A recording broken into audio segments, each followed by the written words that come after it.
It's Tuesday. Am I right? I mean, yes, you're objectively correct.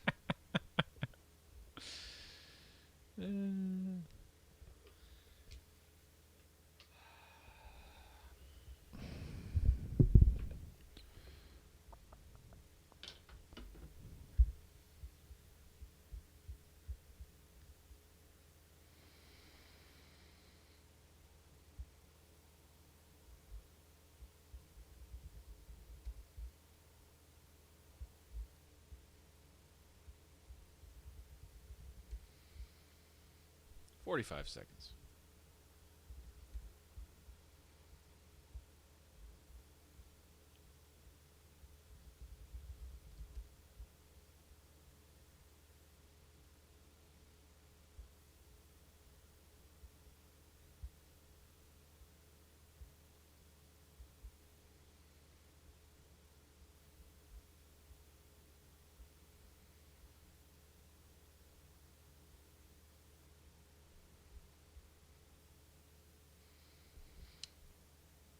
$10 seconds.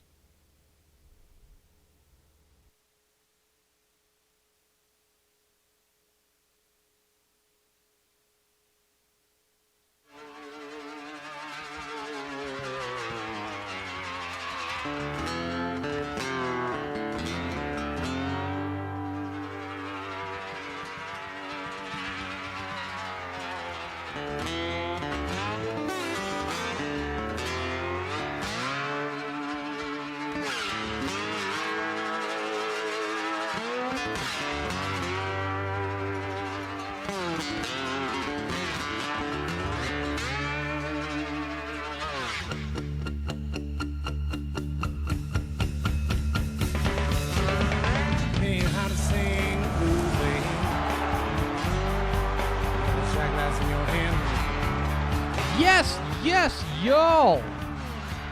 From the Dave Campbell's Texas Football Mothership in Carrollton, Texas, it is DCTF Live, your mom's third favorite internet show. My name is Greg Tepper. I am the managing editor of Dave Campbell's Texas Football Magazine. If you're listening on the podcast, which you can subscribe to on iTunes, you're not seeing me hold up this magazine, but it is a magazine because print media is still a thing. I'm sitting here, sitting there, Max Thompson. What's going on, Greg? Not much. Not much. It's that time of year where I'm staying up till 2:30 in the morning pretty regularly working on stuff. I'll tell you, I'm working on the Big 12 preview right now. Yeah. And the Big 12 preview is a bear for in this magazine. It's generally kind of a big deal for audience. Between 2,500 and 3,000 words, and I'm about halfway through it, and it's just, it's just a lot. So it's been, you want to put something out there that you're going to be proud of, and this is the one shot you get. So it's a lot. Oh, and there's also like a million other things I have to do. But other than that, things are going no big deal. Well.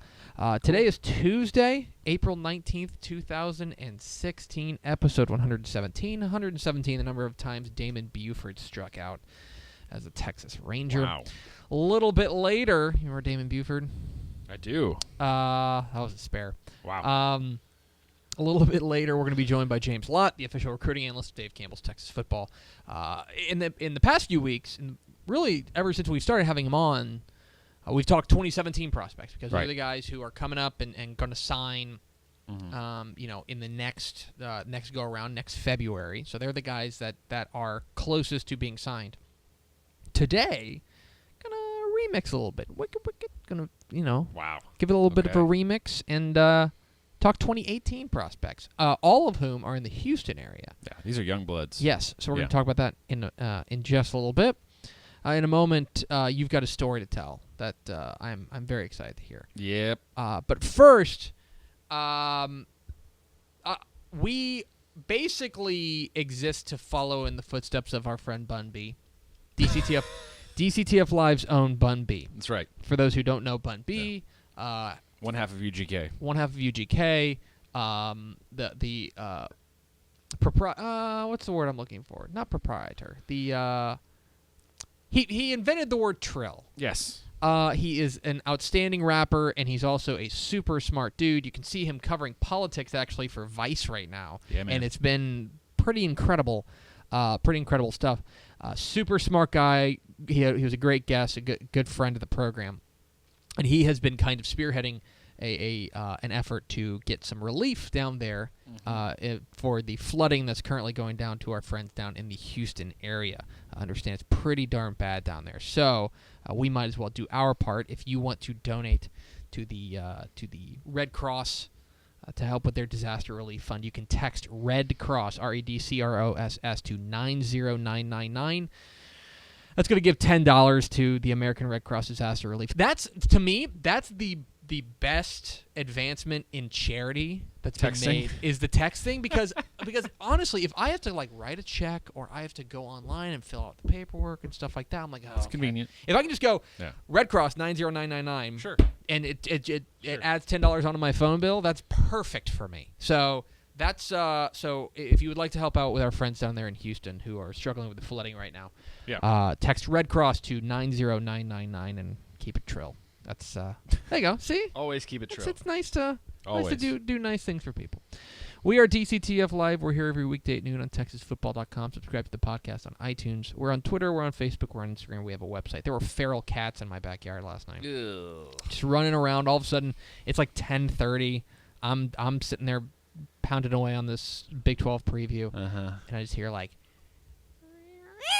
they're like fighting. That's why you need a dog. It's gross. No, I don't need a dog. That's why you need a dog. No, I gotta feed that. I can barely feed myself.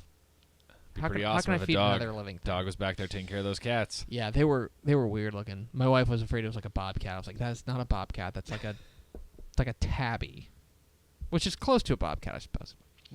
So Max, your birthday was recently. Not really. We had it was a while ago. Kind of, but we had the big birthday show. Right. You wore your hat, and we had cake, and there were balloons and streamers and all that fun stuff. You had a birthday, and I got you the gift of my presents. Yes, every day is a gift. That's my gift to you. Yeah. But your wife got you a different gift. I had a little bit of hand in it, but your wife got you a different gift, which you were able to cash in last night. Mm-hmm. And what was that gift, Max?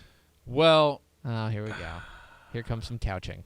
No, there's no couching. This is completely. I'm fine with. I have no shame. I'm fine with guilty pleasures, right? I have a thing for Ellie Goulding. Ellie Goulding. I have a thing for her. Okay, now for those who don't know, I don't know if we have a photo of her, but we should have prepared that. I should have, but I think most people know who they are. Ellie Goulding does kind of electro pop. Is that fair? That's fair. It's fair to say. Yeah. She does kind of electro pop. Yeah. She's a very unique voice. Like she does. I think my view on her, like most pop music, well, not most, some pop music, right?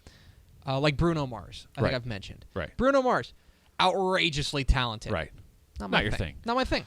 That's fine. And to be fair, I really only know one song of hers. Mm-hmm. It was a weird birthday present for my wife. She could tell right away I was very confused when she gave it to me. She was like, "Oh, but you love her." I was like, "Yeah, but I don't listen to her albums. Yeah, I just like the way she sings, and I think she looks pretty." Yeah, that's the other. That's the other difference. That's the other part of this. Yeah. She's a Brit, which I think does something for you. I think. I don't actually British accents are a big turn off for me. But that's a completely different thing. We'll go on a long tangent that way, but she is. She's a good looking lady. Oh, she's very pretty. She's very pretty. Look, we all have our celebrity things, right? There's a couple celebrities like, oh. Yeah, that person does it for me, right? Yeah. I think my wife has a few. Yeah. Whatever. It's not a big deal. You know who mine was growing up? This is 100% true. Do you remember Janet Jackson? Do you remember The Secret World of Alex Mack on Nickelodeon? Oh, that's right. You told me about Larissa this. Oleynik was my jam. Yeah. Back when I was in middle school. That was mine growing up. That's pretty interesting. But what ends up happening is we go to the concert. It's all fine. It's right down the road from us. It's at Grand Prairie at the Verizon Theater. Oh, it wasn't at the American Airlines. No. So it's outdoor. No, it's indoors. It's in the arena. So it's 10 minutes away. So we take our time and we get there, and it's all fine. We sit down, and people go crazy at concerts, right? Like there are people who are just really big fans of music, and I'm all for that, right? Like we all have bands that mean a lot to us and inspire us in different ways, whether you listen to them to get pumped up or to help you get through bad times. Well, I'll mention, I do think that the era of the concert may be coming to an end because Probably. It used to be that, I mean, concerts basically started because that was the only way that you could go and hear that kind of music, right? Sure. Now, I think that kind of the live aspect of it is interesting, but I've never been a huge concert guy. Right. And now that like I can pull up any song in the world right now, Sure. like if I wanted to, Right. without us getting kicked off YouTube. Right. Exactly. But yeah, I wonder if the age of the concert is kind of waning. Maybe. It's weird. My wife, the concerts were her thing. She grew up. She loved concerts. She went to as many as she could. And I was trying to relate. It's sporting events for me, right? Mm-hmm. Like I grew up in a smaller area. There weren't a lot of pro sports around. So anytime I got to go, it was a big deal. Anyway, sets up the story. So we sit down. And you expect a lot of different things at a pop star's concert. How are the right? seats? Seats are great. Yeah, it's a great little venue. I would question the audio, like acoustics and quality. What's the name of it? The Verizon Theater. Verizon Theater. And my brother went and saw that Sigur Rós, the Sigur Rós. Sigur Rós, the Icelandic band or whatever. Yeah, my best friend loves them. Yeah. Anyway, so lots of mixes, like lots of like little girls and their parents, lots of 17 to 20 something women, and then like lots of couples, right? Like you're full spectrum. Mm-hmm. We sit down next to another couple, probably 5-10 years older than us. Seem like they're just having like a regular date night, whatever. You know, guy is bigger than me, like, and much more masculine looking than I do, right? I'm like, oh, okay, you know, he's here with the wife, you know, no big deal. He's like, oh, yeah, it'll be a fun night out, right? Just when you say much more masculine looking, that's not to say that you are not. This is a guy with a very chiseled handsome face. Okay, a hard face. so is he muscular? He looks like he could have been a soldier. He could be like a construction foreman. Like he was a solid man. We're talking about a guy that you look at and you go, that's badass. Yeah, I'm not starting anything with this guy. Okay, right? I'm with you. And with that in mind, and to preface this whole rant, I just want to say, whatever musical artists mean to you and however you choose to express that is totally cool. I think that it's great. It means a lot to you. No. And I don't want to take that away from you. That said, what followed for the next 2 hours was the most bizarre concert experience my wife and I have ever gone through. This guy is the biggest Ellie Goulding fan in the world. Really? He is literally shouting every song, I love you! I love you! Oh my God, it's her! I love her! Wow. His wife is right there. I'm pretty sure it's her wife. He's got a wedding ring on. She is just kind of like laughing the whole time. Like he knows the words to all the songs. He is so into this concert, and is like talking and I can't express enough how bizarre it was because that's what he sounded like. He sounded, ah! That was his way of showing excitement, and you know, like the old videos of the Beatles. Where like they'd hit a high note and the girls in the crowd would like faint, like ah. Yeah. This guy, every time Ellie Goulding would like have a little solo or hit a high note, like he would just start going, like he couldn't contain himself. He was like every time, she's like hitting a high note, he's just like he's losing his mind, like ah. This man is huge. I mean, like I'm a big guy, like I'm 6'2", like 215. Like this guy is bigger than me, and he is reduced to a pile of teenage rubble at the sight of Ellie Goulding at this concert. Like he is losing his mind. And Carrie, my wife, her whole thing was like I'm glad he enjoyed it, but he ruined the whole experience for her in a lot of ways because, as Carrie said, here is this beautiful, delicate, ethereal British woman. Yeah. And her very gentle voice. Yeah, I think the word delicate's a good word. If Google Ellie Goulding, she's very pretty. She's very naturally pretty. She just has very soft features, you know. Right.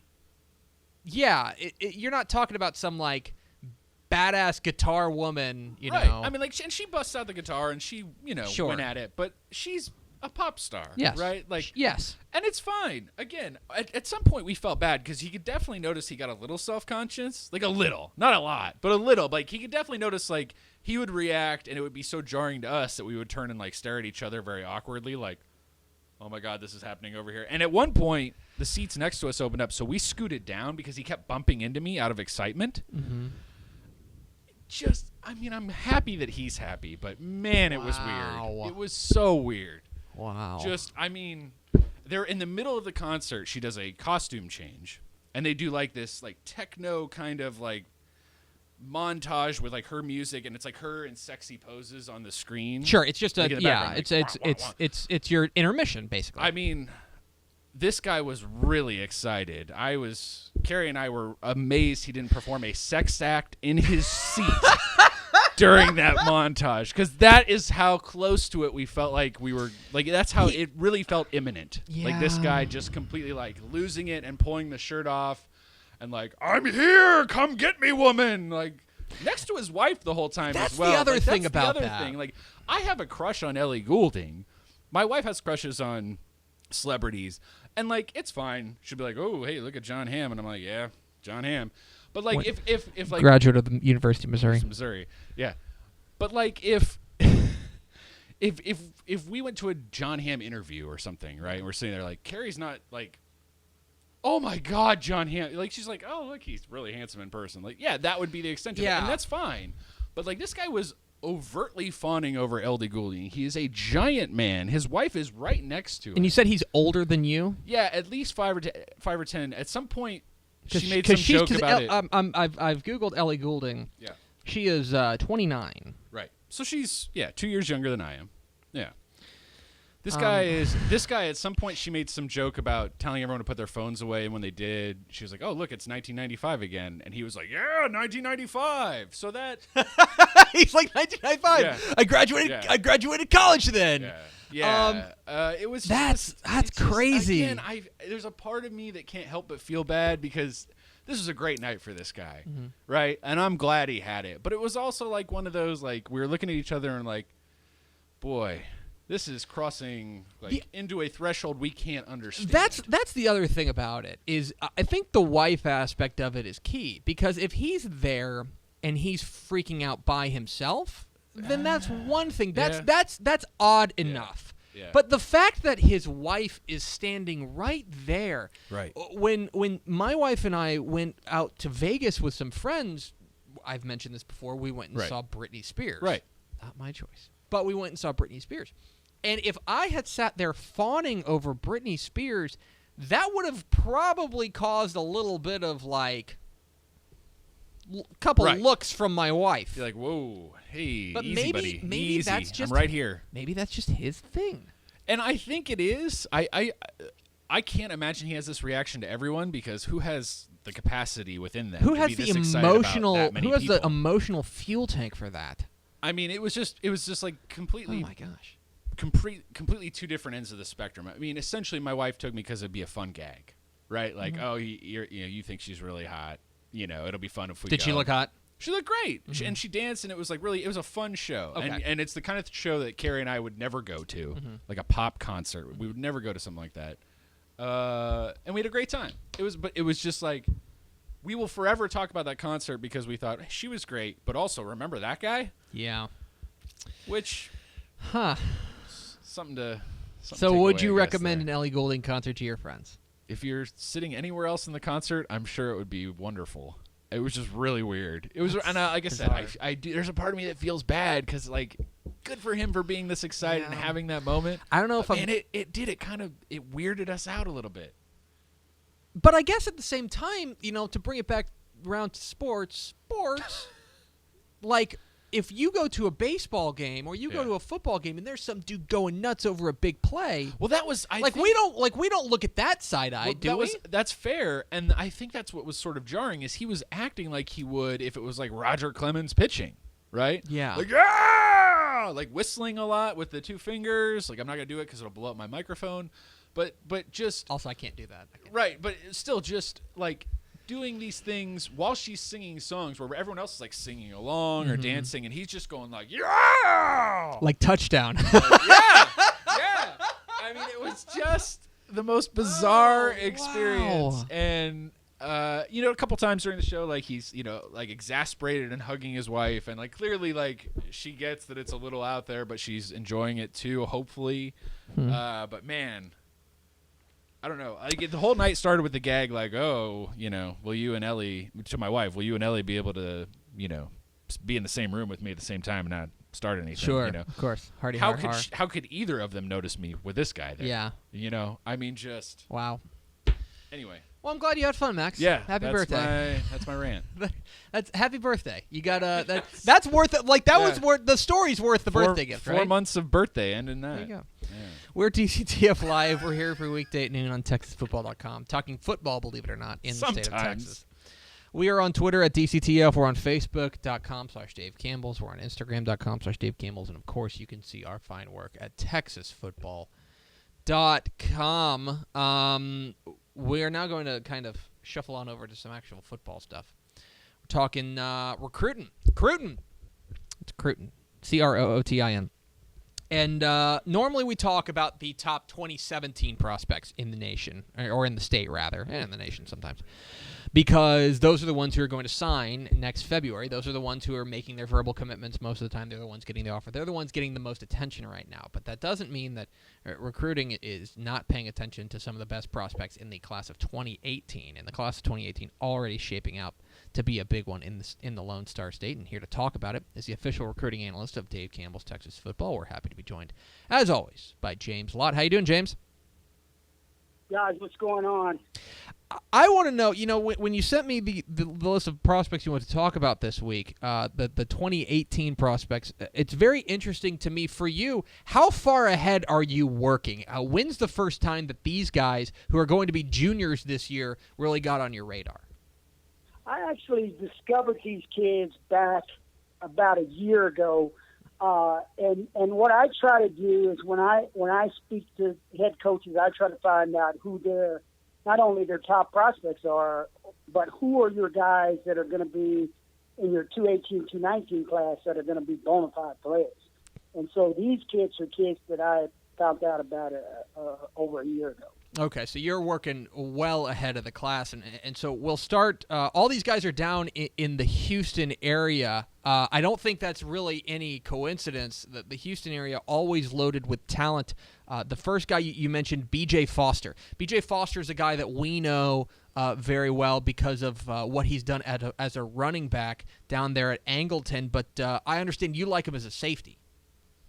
Exactly. B.J., big kid. Safety. He plays safety and running back. He's about 6'2", 6'3", 190. He's got about 7 offers already on the table as a sophomore, if you can believe that. But one thing about this class of guys that I want to talk about today is one thing you see when you watch them all play. They're great athletes. All of them are. When you watch them, they're better than the other guys that are on the field around them. But B.J. can play safety, running back.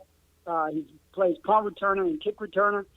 Rushed for over 1,000 yards this past year. I compare him to a kid that came out this past year that went to Texas, a kid named Brandon Jones from Nacogdoches. That type of athlete, excellent skills as a runner and as a safety, but I see him down the road as I watch him as developing into a top safety at the college level. Is there any particular reason, any particular part of his skill set that makes you think safety as opposed to running back? What I look at when I watch him run as a running back, and he's a taller, long kid. These days running backs are shorter, more compact. But I look at him and I say, with that range and that athleticism, you would see him more, project him more. In colleges, will probably do the same as a safety at the next level, a guy that can sit in the middle of the field and that's rangy, that can cover from sideline to sideline and make plays on the football. We're talking with James Lott, the official recruiting analyst of Dave Campbell's Texas Football here on DCTF Live. Get involved with the conversation at hashtag DCTF Live. The next guy, there's no real doubt as to what he's going to play at the next level. He's already established himself as a big-time prospect as a defensive end. We're talking about Max Wright, the defensive end out of Katy Taylor. The Katy area, of course, known more for Katy High, maybe Katy Cinco Ranch, but at Katy Taylor, they've got a heck of a defensive end in Max Wright. When you watch his film, when you watch him on the field, what stands out to you?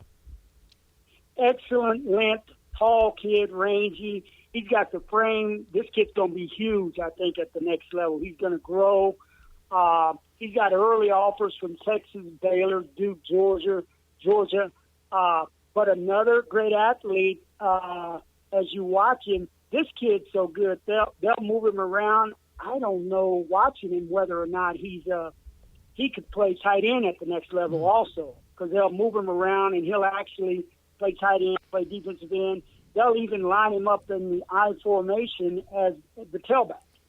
And he's got this big 6'4" kid getting the ball on the toss play, running, and poor DBs are looking, saying, "Oh my God, it's what do I pretty do amazing." with this?" We've got some footage in here of him playing running back, and it's pretty staggering. Pretty amazing that a kid that size. But another great athletic kid that's going to be a big time prospect. He's an excellent academics kid. He's been on the radar, since his freshman year. He was one of the first freshmen that I identified when people started talking about that 219 class as a guy that everybody that was going to be a great player that was starting as a true freshman. Also a basketball player, very smart, like I said, 3.60 GPA kid, but will be, one of the best prospects in the nation before it's all over. And obviously, we're talking about guys who are entering their junior year. Is it important for you, for these prospects, is it important for you to see them really shine as a sophomore in order for you to project them out to be a big-time prospect once they get to be a senior? Right.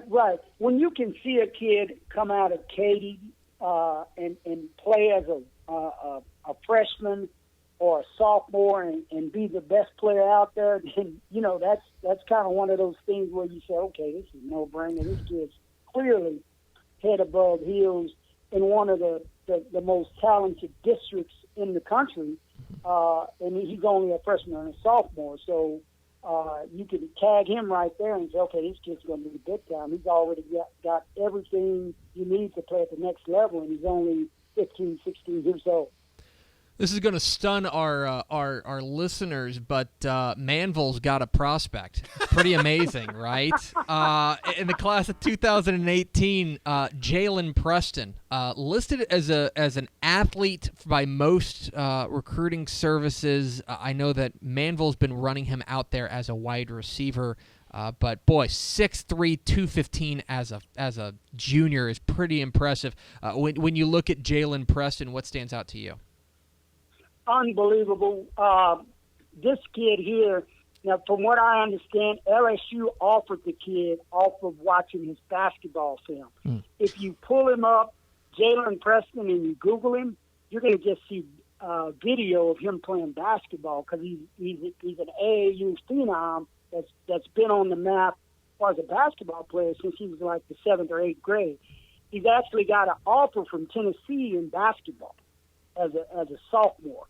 But LSU supposedly offered the kid off of watching basketball clips of him dunking the basketball and doing windmills as a freshman. So, but he plays shooting guard, excellent athlete. When I watch him, he plays wide receiver, punt return, kick return. He could also play defensive back if someone needed him to at the next level. The question with him just is going to be whether or not he thinks he's a basketball player or a football player, but he clearly has the ability to play at the major level in either of those sports. And when you've got a guy like that, a guy who can play basketball and in football, and we see these all the time with guys who run track or maybe play another sport. Does that just add to it for you? Does that add to their profile in your mind, or is that something that maybe they're a little distracted by another sport?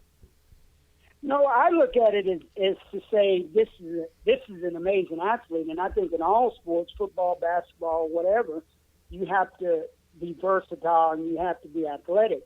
So with a kid like this, you just look at him and say, wow, did you see this kid dunk a basketball? When I came out of high school, some of the people that recruited me, they said the same thing. They watched me run track and first heard about me running track before they started recruiting me in football. So one of those things that if you can have that tag as an exceptional athlete, I think it improves the stock. He is James Lott. He's the official recruiting analyst of Dave Campbell's Texas Football. Follow him on Twitter at JL Scouting. James, appreciate your time, and we'll do it again next week. Thanks, guys. Talk to you. There he goes. Wow. Sorry. Hang up on him like that. I was quick with the hook there. Yeah, you were. Sorry. Trying to say goodbye to us, and you're just like, gone. Yeah, what's funny, you were pulling up Jalen Preston highlights, and the highlights you could find were from 8th grade. 8th grade. So apparently he's been this 8th grade phenom, and man, talk about Manville, rich getting richer. I mean, it's just every year. Every year they've got 9, 10 prospects. What I ended up being able to dig up was some JV footage. It looked like it was low angle JV footage, but you can see, I mean, just size alone, skill, speed, it's not a surprise. Well, and his numbers from last year aren't overwhelming. He only had something like 8 catches for 200 yards and 2 touchdowns. Well, but it's such a deep team. Exactly. Yeah. And so that's the kind of situation where, maybe a guy like Max Wright at Katy Taylor, which is, I don't think this is really disrespectful to say, I think it's just factually accurate, not as good as Manville. Yeah. The fact that he's got bigger numbers is a little more understandable than Jalen Preston, just because Jalen Preston has got to fight for playing time on a team that's already absolutely loaded with prospects. So it's certainly interesting, and we will be keeping tabs on all the recruiting from 2017 to 2018, even some 2019, maybe. Woo. Oh, my gosh. By the way, we got to figure out what we're going to do as far as recruiting coverage in this. We should probably figure out what we're going to do in this magazine. There's still time. Is there? Maybe. It's due tomorrow. Uh-oh. That's going to do it for us. Thanks to James Lott, the official recruiting analyst of Dave Campbell's Texas Football. Be sure to follow him on Twitter at JL Scouting. Be sure to follow us on Twitter at DCTF. Like us on Facebook, facebook.com/Dave Campbell's. Follow us on Instagram, instagram.com/Dave Campbell's. And, of course, see us at texasfootball.com. Vince Young, please come get your Player of the Year trophy. And we will see you tomorrow on DCTF Live.